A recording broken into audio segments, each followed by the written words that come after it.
இன்றைய தினமும் சைவம் வளர்த்த பெரியார் நிகழ்ச்சியோடு இணைந்திருப்பதில் மகிழ்ச்சி. உங்களோடு இணைந்திருக்கும் நான் கிருஷாயினி ஒரு திருராசன். குறிப்பாக சைவ சமயத்திற்காக அரும்பெரும் பணியாற்றி இருக்கக்கூடிய பல்வேறுபட்ட பெரியோர்களை நாங்கள் பார்க்கக்கூடியதாக இருக்கிறது.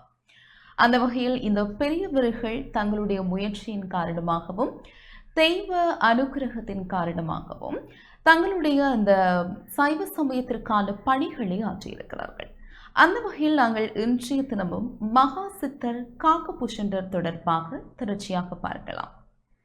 அதாவது இந்த மகா சித்தர் காக்கபுஷண்டர் சைவ சமயத்திற்கு எவ்வாறாக தன்னுடைய பணிகளை ஆற்றியிருக்கிறார் மற்றும் அவர் எப்படி வாழ்ந்திருக்கின்றார் என்பதை நாங்கள் இந்த நிகழ்ச்சி ஊடாக அறிந்து கொள்ளக்கூடியதாக இருக்கும். காணாத காட்சியெல்லாம் கண்ணில் கண்டு காகமடா புகுண்டர் என்ற பெரும் பெற்றே இவ்வாறு ஒரு பாடலடி காணப்படுகிறது. அதாவது புகண்டர் காகத்தினுடைய வடிவில் இருந்து கொண்டு எண்ணற்ற காட்சிகளை கண்டதாக கூறியிருக்கிறார். குறிப்பாக தான் எத்தனையோ யுகங்கள் காகத்தினுடைய உருவில் கல்லால மரத்தில் வாழ்ந்திருந்ததாகவும் வசிட்டரிடம் அவர் கூறியிருக்கிறார்.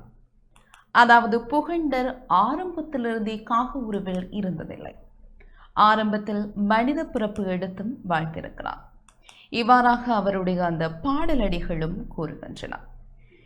ஒரு பிறவியில் மகாகாலனுடைய சாபத்தினுடைய விளைவாகத்தான் இந்த விந்திய மலையில் மலைப்பாம்பாக பல பிறவிகள் எடுத்து அவர் வாழ்ந்திருக்கிறார். இது அவருடைய புதுமை என்றே சொல்லலாம்.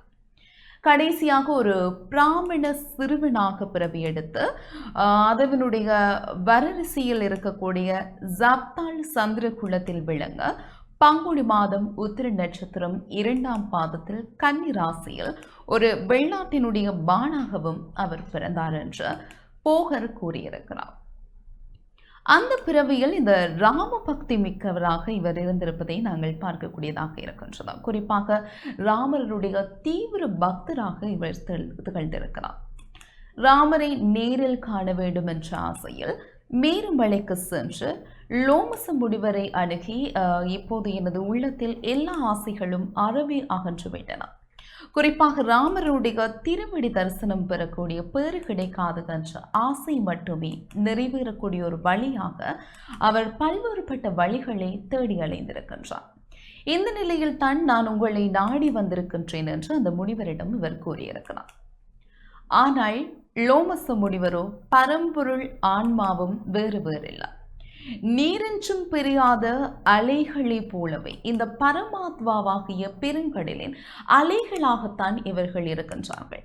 மனித ஆத்மாவாகிய நாமும் அப்படித்தான் இருக்கின்றோம் என்று உபதேசமும் செய்திருக்கிறார். காகபுகண்டரும் அவருடைய மனைவியும் பகுலா தேவியும் கள்ளக்குறிச்சி மாவட்டம் தென்பன் பரப்பல் கிராமத்தில் இருக்கக்கூடிய சுவர்ணாம்பிகை உடனுரை சுவர்ணபேஸ்வரர் ஆலயத்தின் பக்கத்தில் கோவிலின் ஈசான்ய மூலையில் சமாதி கொண்டுள்ளார்கள்.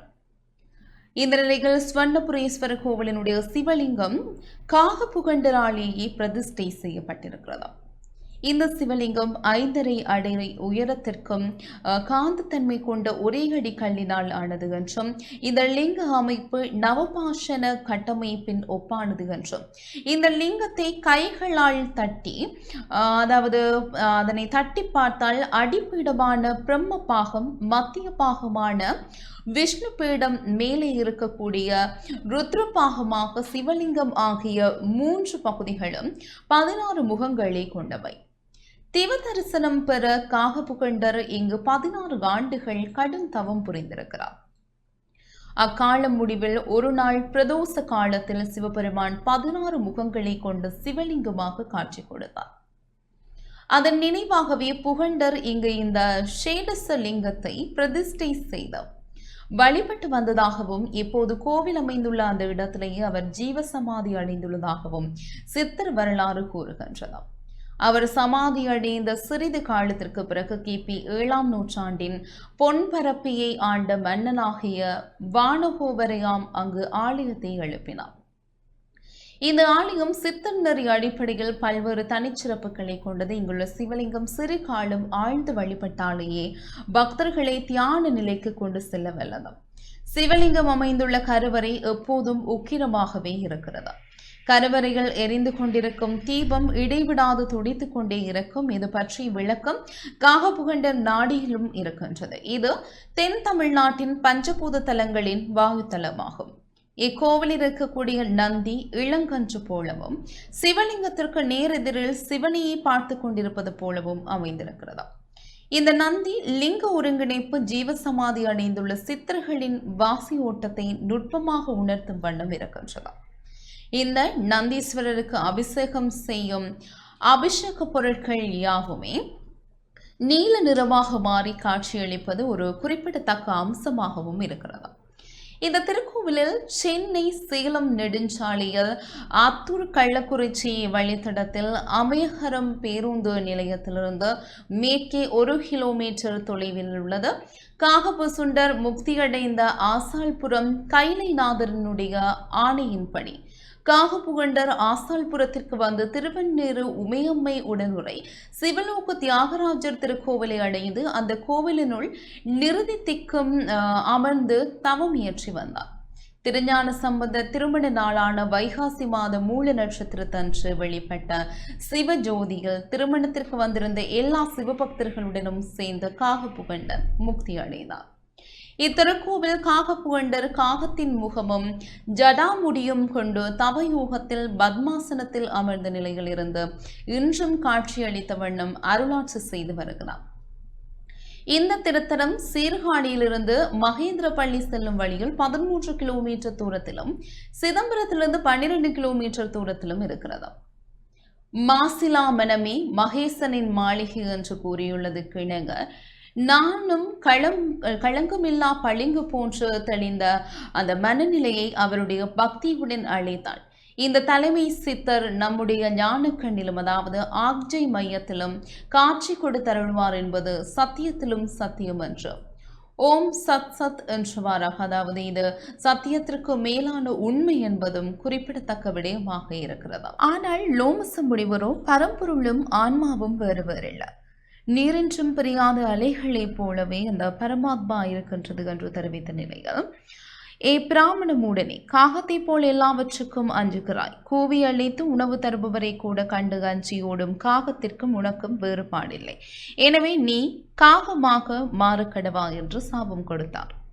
சாபத்தினால் காகமாக மாறிய புகண்டர் ராமபிராணியை மனதில் நினைத்தபடி விண்ணில் பறந்திருக்கக்கூடிய நிலையில் அவருடைய ஆழ்ந்த ராம பக்தியை பாராட்டி லோமச முனிவர் அவருக்கு உன்னதமான ராம மந்திரத்தை உபதேசித்தார்.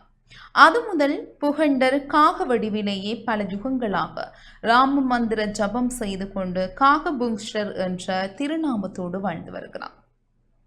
இவருடைய பிறப்பு பற்றி மற்றும் ஒரு கதை இருக்கிறதா. போகருடைய கூற்றுக்கு மாறாக புகண்டரின் பிறப்பு பற்றி சித்தர்களிடையே வேறு ஒரு கதையும் இருந்து வருகிறது. அதன் விவரம், ஒரு ஜுகம், அந்த ஜுகத்தில் யானை, ஒட்டகம், கரடி முதலான பல்வேறுபட்ட முகங்களையுடைய சிவகணங்கள் அஷ்ட சத்திகளும் சிவனார் கட்டளை கிணங்க மதுவருந்தி நடித்த விழா கொண்டாடினார். அவர்களின் வாகனங்களாகிய அன்னங்களும் மதுவருந்தி கழித்திருக்கின்றன. ஆதிசக்தியான பிரம்மசக்தியின் வாகனங்களாகிய பெண் அன்னங்கள் ஜண்டல் என்றும், வாயுசத்தை கூடி கருத்தரித்த மனதசரக்கினுடைய கரையில் 21 முட்டைகளை இட்டிருக்கின்றன. இப்போது பிரம்மசக்தி தவம் போன்று நீண்ட காலமாக சமாதியிலும் இருந்திருக்கிறார். அந்த 21 முட்டைகளிலிருந்து புகண்டர் முதலான 21 வெளியாகினர்.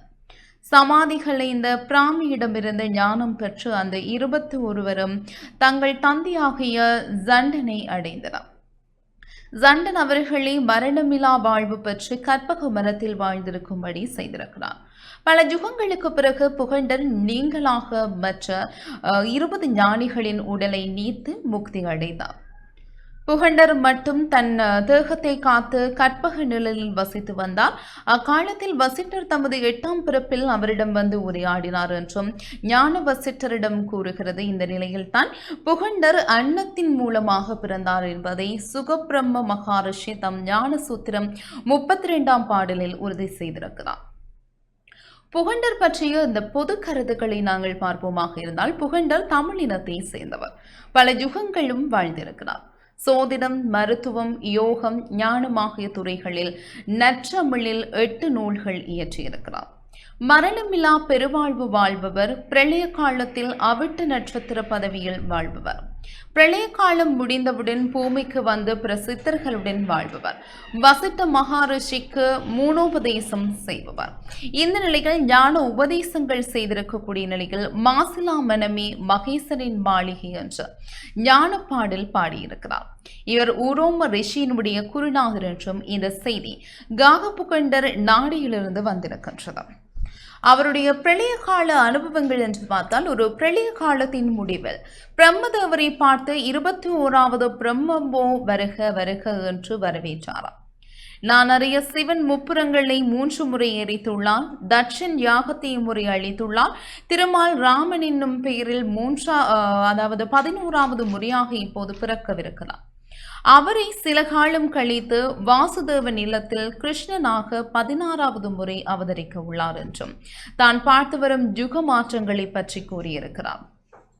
காகபுகண்டரின் மெஞ்ஞான விளக்கம் என்று பார்த்தால், காகபுகண்டர் அண்டத்தின் உச்சியில் மனதை செலுத்தி கற்பகோடி காலங்கள் வாழ்ந்தவர். இதுவரை 7 லட்சம் பிரளயங்கள் வாழ்ந்துள்ளன என்றும் உலக தோற்ற ஒடுக்கம் பற்றியும் கேட்ட சிவஞானருக்கு உண்மை நிலையை புரிய வைத்தவர்.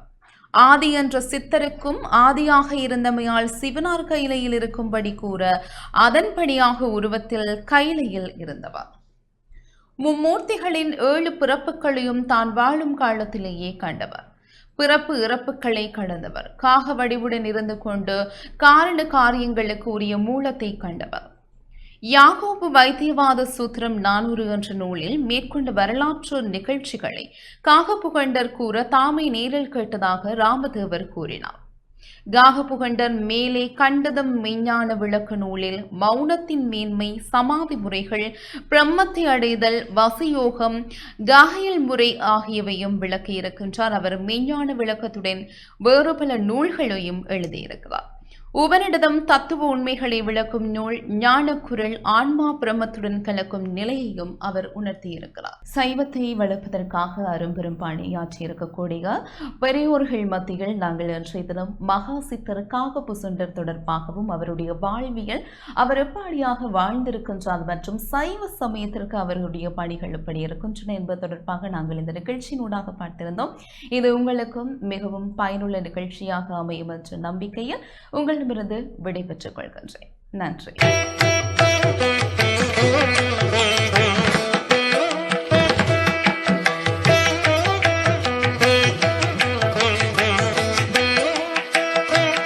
இலங்கையில் அதிகமாக மின்சாரத்தை சேமிக்கும் LG குளிர்சாதன பெட்டி நாடளாவிய அபார்ஸ் மற்றும் பை அபார்ஸிடமிருந்து